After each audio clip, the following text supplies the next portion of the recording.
Noël de Guy de Maupassant, le lit. Par un torride après-midi du dernier été, le vaste hôtel des Ventes semblait endormi, et les commissaires-priseurs adjugeaient d'une voix mourante. Dans une salle du fond, au premier étage, un lot d'anciennes soieries d'église gisait en un coin. C'étaient des chapes solennelles et de gracieuses chasubles, où des guirlandes brodées s'enroulaient autour des lettres symboliques, sur un fond de soie un peu jaunie, devenue crémeuse de blanche qu'elle fut jadis. Quelques revendeurs attendaient, 2 ou 3 hommes à barbe sale et une grosse femme ventrue, une de ces marchandes dites à la toilette, conseillères et protectrices d'amour prohibé qui brocantent sur la chair humaine, jeune et vieille, autant que sur les jeunes et vieilles nippes. Soudain, on mit en vente une mignonne chasuble Louis XV, jolie comme une robe de marquise, restée fraîche avec une procession de muguets autour de la croix, de longs iris bleus montant jusqu'au pied de l'emblème sacré et, dans les coins, des couronnes de roses. Quand je l'eus achetée, je m'aperçus qu'elle était demeurée vaguement odorante, comme pénétrée d'un reste d'encens, ou plutôt comme habitée encore par ces si légères et si douces senteurs d'autrefois qui semblent des souvenirs de parfums, l'âme des essences évaporées. Quand je l'eus chez moi, j'en voulus couvrir une petite chaise de la même époque charmante, et, la maniant pour prendre les mesures, je sentis sous mes doigts se froisser des papiers. Ayant fendu la doublure, quelques lettres tombèrent à mes pieds. Elles étaient jaunies, et l'encre effacée semblait de la rouille. Une main fine avait tracé sur une face de la feuille pliée à la mode ancienne à monsieur l'abbé d'Argencé. Les 3 premières lettres fixaient simplement des rendez-vous, et voici la 4e. Mon ami, je suis malade, toute souffrante, et je ne quitte pas mon lit. La pluie bat mes vitres, et je reste chaudement, mollement rêveuse dans la tiédeur des duvets. J'ai un livre que j'aime, et qui me semble fait avec un peu de moi. Vous dirais-je lequel? Non, vous me gronderiez. Puis, quand j'ai lu, je songe, et je vais vous dire à quoi.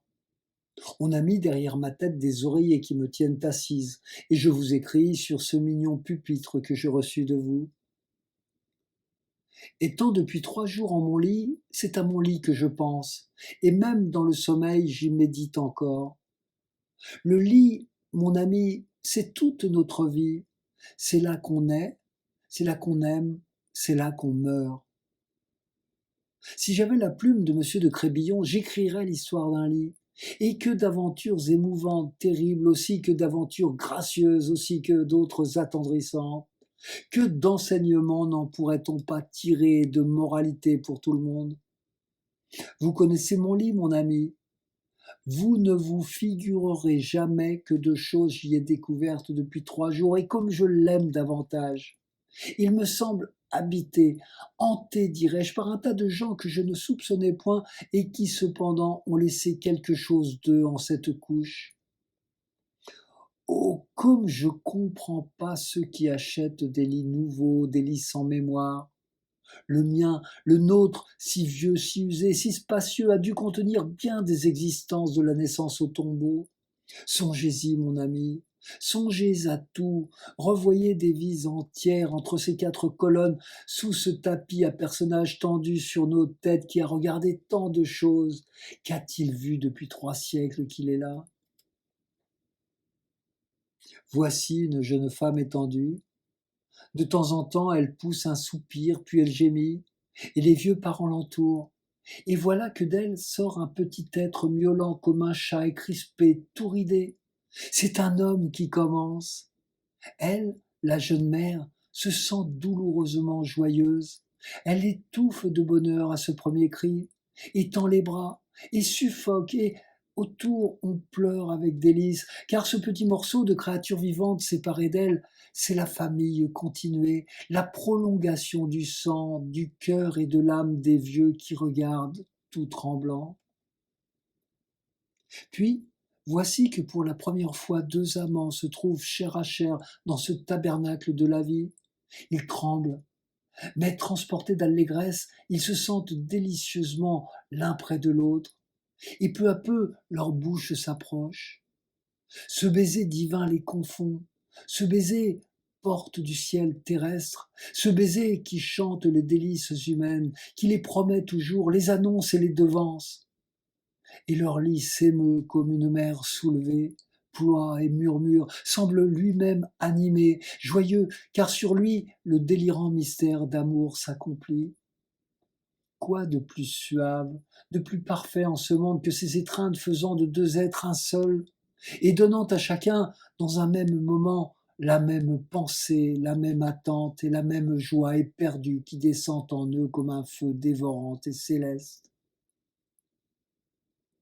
Vous rappelez-vous ces vers que vous m'avez lus l'autre année dans quelque poète antique, je ne sais lequel, peut-être le doux Ronsard. Et quand au lit nous serons entrelacés, nous ferons les lascifs, selon les guises des amants qui librement pratiquent folâtrement sous les draps sans mignardise. Ces vers-là, je les voudrais avoir brodés en ce plafond de mon lit, d'où Pyrame et Thisbé me regardent sans fin avec leurs yeux de tapisserie. Et songez à la mort, mon ami, à tous ceux qui ont exhalé vers Dieu leur dernier souffle en ce lit, car il est aussi le tombeau des espérances finies, la porte qui ferme tout après avoir été celle qui ouvre le monde. Que de cris, que d'angoisses, de souffrances, de désespoirs épouvantables, de gémissements d'agonie, de bras tendus vers les choses passées, d'appels au bonheur terminés à jamais, que de convulsions, de râles, de grimaces, de bouches tordues, Dieu retourné dans ce lit où je vous écris depuis 3 siècles qu'il prête aux hommes son abri. Le lit, songez-y, c'est le symbole de la vie. Je me suis aperçu de cela depuis 3 jours. Rien n'est excellent hors du lit. Le sommeil n'est-il pas encore un de nos instants les meilleurs? Mais c'est aussi là qu'on souffre. Il est le refuge des malades, un lieu de douleur aux corps épuisés. Le lit, c'est l'homme. Notre Seigneur Jésus, pour prouver qu'il n'avait rien d'humain, ne semble pas avoir eu besoin d'un lit. Il est né sur la paille et mort sur la croix, laissant aux créatures comme nous leur couche de mollesse et de repos. Que d'autres choses me sont encore venues, mais je n'ai le temps de vous les marquer, et puis me les rappellerai-je toutes. Et puis, je suis déjà tant fatigué que je vais retirer mes oreillers, m'étendre tout au long et dormir quelque peu. Venez me voir demain à 3 heures, peut-être serai-je mieux et vous le pourrai-je montrer. Adieu, mon ami. Voici mes mains pour que vous les baisiez, et je vous tends aussi mes lèvres.